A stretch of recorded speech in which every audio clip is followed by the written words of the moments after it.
Friends, and my name is Atifa, and today we are going to study about the respiration in organism, which is class 7 science chapter number 10. So let's get started. First of all, respiration is essential for survival of living organisms. It means जो respiration है ना, ये हमारे लिए living organism को survive करने के लिए बहुत important है and it release energy from the food. हम लोग जैसे respire करते हैं तो food में से जो energy होता है ये रिलीज़ कर देता है, ठीक है। ऑक्सीजन जो हम लोग इनहेल करते हैं वो ब्रेक डाउन हो जाते हैं ग्लूकोज। जो ऑक्सीजन हम लोग इनहेल करते हैं, ऑक्सीजन भी इनहेल इज़ यूज टू, ये क्या यूज़ होता है, ग्लूकोज जो होते हैं हमारे बॉडी में, जो ऑक्सीजन हम लोग जो इनहेल करते हैं ये ऑक्सीजन हमें मदद करता है ग्लूकोज को कार्बन डाइऑक्साइड और वाटर में तोड़ने में, और इस प्रोसेस में एनर्जी भी रिलीज़ होता है। अब जो ब्रेकडाउन होता है ग्लूकोज का वो सेल्स ऑफ एन ऑर्गेनिज्म में होता है, ठीक है। During heavy exercise when the supply of oxygen to our muscle is insufficient, food break down is by anaerobic respiration. तो जब हम लोग हैवी एक्सरसाइज करते तो हमारा जो ऑक्सीजन का जो सप्लाई है हमारे मसल में वो बहुत ज़्यादा हो जाता है, और insufficient food break down is by anaerobic respiration. Okay friends, now breathing in cockroach. अब हम लोग कॉकरोच में कैसे ब्रीथ होता है वो हम लोग देखेंगे। Many insects like cockroaches have a small opening called sparacles present on the side of the bodies. It means हम लोग बहुत सारे जो इंसेक्ट्स होते हैं, जैसे मान लीजिए कॉकरोच, इनके बॉडी के साइड में एक स्मॉल ओपनिंग होता है जिसे हम लोग कहते हैं स्पाइरकल्स, ठीक है। Now, also they have an air tube-like structure called trachea that allows the exchanges of gases in the insects.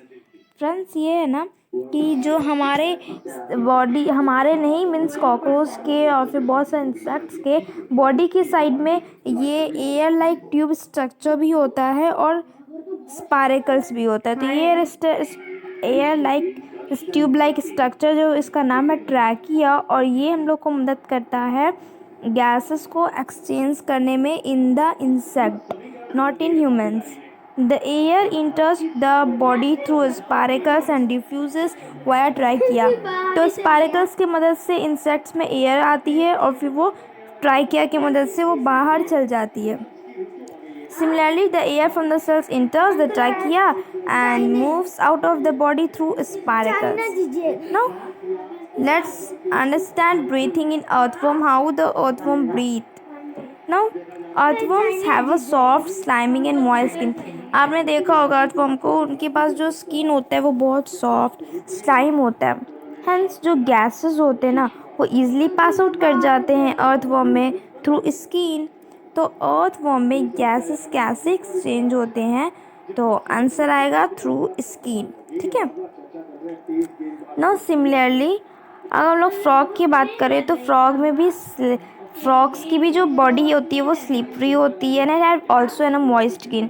और ये जो स्लिपरी और मॉइस्ट स्किन है ये फ्रॉग्स को हेल्प करने में मदद करती है, गैसेस को ब्रीथिंग करने में मदद करती है। और ये जो फ्रॉग्स है ना इसके पास लंग्स टू, मतलब कि लंग्स भी होते हैं। Now breathing in under water. ना breathing in under water, animals जो अंडर वाटर में रहते हैं उनके पास कुछ special type of respiratory organ होता है, ठीक है। एनिमल जो अंडर वाटर में रहते हैं उनके पास कुछ अलग से टाइप का एक रेस्पिरेटरी ऑर्गन होता है जिसे हम लोग गिल्स कहते हैं। और ये जो गिल्स होते हैं ना ये कॉम्ब लाइक स्ट्रक्चर होते हैं जो कि फिश के एंड स्किन पे होते हैं, ठीक है।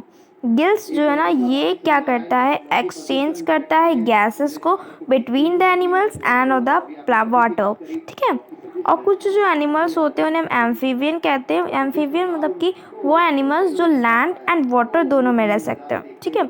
Just like a frog, frog जो वो लैंड और वाटर दोनों में रह सकता है। तो लैंड में वो कैसे ब्रीथ करता है, with the help of lungs, और फिर वो अंडर वाटर में कैसे ब्रीथ करता है, with the help of moist skin. Now, the mechanism of breathing humans.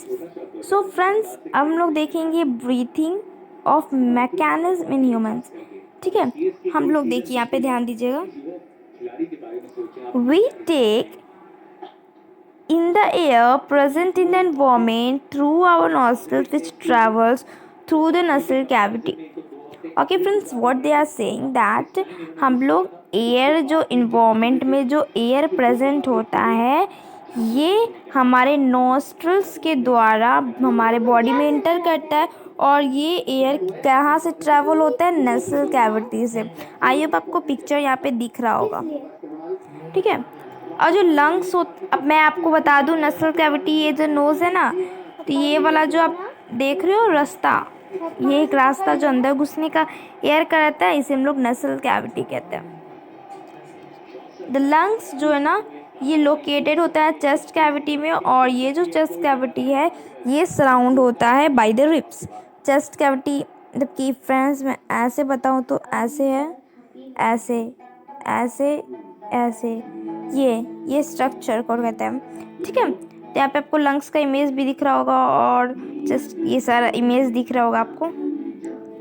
अब लंग्स के नीचे on the floor of the chest cavity, means कि लंग्स कहाँ है, चेस्ट कैविटी में, तो चेस्ट कैविटी के नीचे एक मसल सीट होता है, एक इस प्रकार का सीट होता है जिसे हम लोग डायफ्राम कहते हैं, ठीक है। It is a muscle seat. जैसे हम लोग ब्रीथ करते हैं ना, तो ब्रीथिंग प्रोसेस में रिप्स होते हैं और डायफ्राम होते हैं, उनका मूवमेंट होता है। ये क्यों होता है, this is so because of the, क्यों होता है ऐसे, लंग्स डायफ्राम का और रिप्स का मूवमेंट क्यों होता है, बिकॉज ऑफ द लंग्स जो है ना, जैसे हम लोग ब्रीथ करते हैं तो लंग्स एक्सपैंड करता है, कॉन्ट्रैक्ट करता है ड्यूरिंग ब्रीथिंग, ठीक है।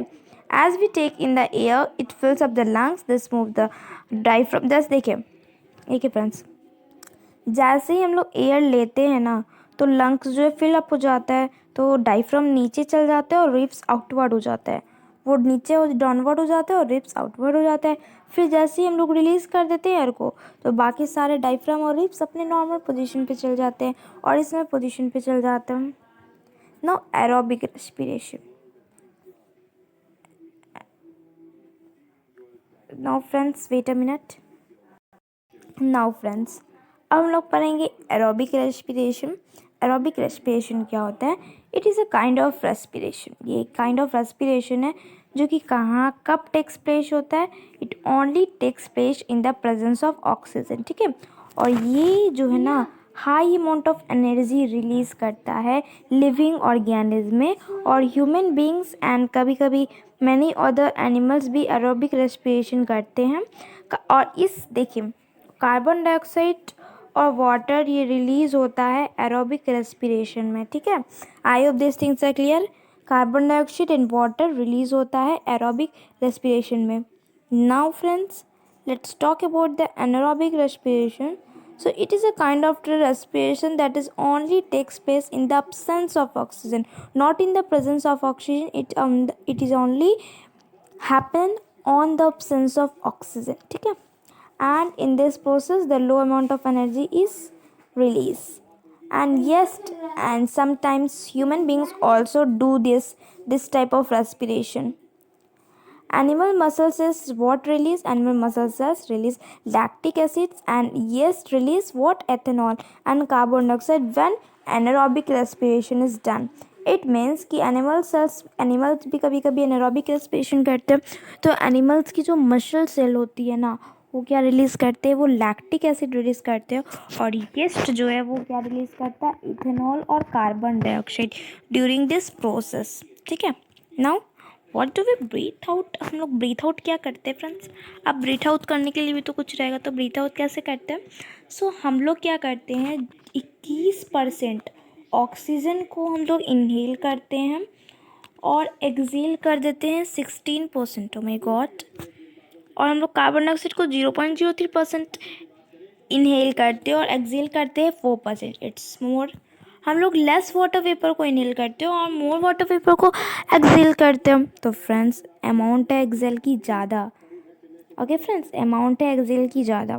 तो आई होप आपको सारा कुछ समझ में आ गया होगा। हमारा चैप्टर यहीं पे ख़त्म होता है, बहुत छोटा सा चैप्टर था, बस उसमें मैकेनिज्म देखना था, ब्रीथिंग कैसे होता है, रेस्पिरेशन देखना था, बस इतना ही कुछ है। So bye bye all of you, take care, और मेरे चैनल को सब्सक्राइब कर दीजिएगा। And also for thanks for watching video, and please subscribe, like and share my channel. Bye bye friends, take care, all of you all, bye.